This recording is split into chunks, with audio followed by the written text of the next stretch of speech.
बहुत समय पहले की बात है। सोनपुर नाम का एक गांव था। उस गांव के किनारे एक छोटा सा टूटा फूटा घर था। उस घर की दीवारों में दरारें तो थीं, पर उससे भी गहरी दरारें वहां रहने वालों के दिल में थीं। उस घर में सिर्फ 3 लोग थे, चंपा, उसकी सास सरला और उसकी मासूम बेटी मोनी। महज कुछ दिनों पहले ही चंपा के पति की मृत्यु हो गई थी। घर का चूल्हा जलता रहे, इसलिए चंपा गांव के एक रसूखदार धनीराम सेठ के यहाँ मजदूरी करने लगी। धनीराम, जो नाम का तो धनी था, पर दिल का उतना ही कंगाल। उसके काले कारनामे पूरा गांव जानता था। एक सुबह चंपा काम के लिए घर से निकल पड़ी। घर की जिम्मेदारियों और मोनी को सुलाने के चक्कर में वह थोड़ी लेट हो गई थी। जैसे ही वह सेठ की चौखट पर पहुंची, धनीराम उस पर चीख पड़ा। ओ महारानी, ये तेरे बाप का घर है क्या, जो जब मन किया चली आई? घड़ी देखना भूल गई है, या फिर गरीबी ने दिमाग भी खा लिया है? साफ सुन ले, कल से 1 मिनट भी ऊपर नीचे हुआ तो सीधी पगार काट लूंगा। मुफ्त की रोटी नहीं तोड़ती यहाँ तू, समझी? गवार कहीं की। माफ कर दीजिए सेठ जी, बस आज थोड़ी देर हो गई, आगे से ऐसा नहीं होगा, गलती हो गई मुझसे।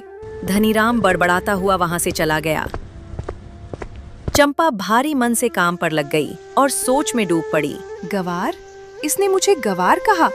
जमींदार, अगर आज मेरी किस्मत का सितारा गर्दिश में न होता ना, तो तुझे दिखाती कि जिस कागज के टुकड़ों को तू पगार कहता है, वैसी डिग्रियां मैंने गोल्ड मेडल के साथ हासिल की हैं। मैं उस यूनिवर्सिटी की टॉपर थी जहां तेरे जैसे लोग कदम रखने से भी डरते हैं। चंपा धीरे धीरे शाम होते होते घर का पूरा काम खत्म कर घर जाती है।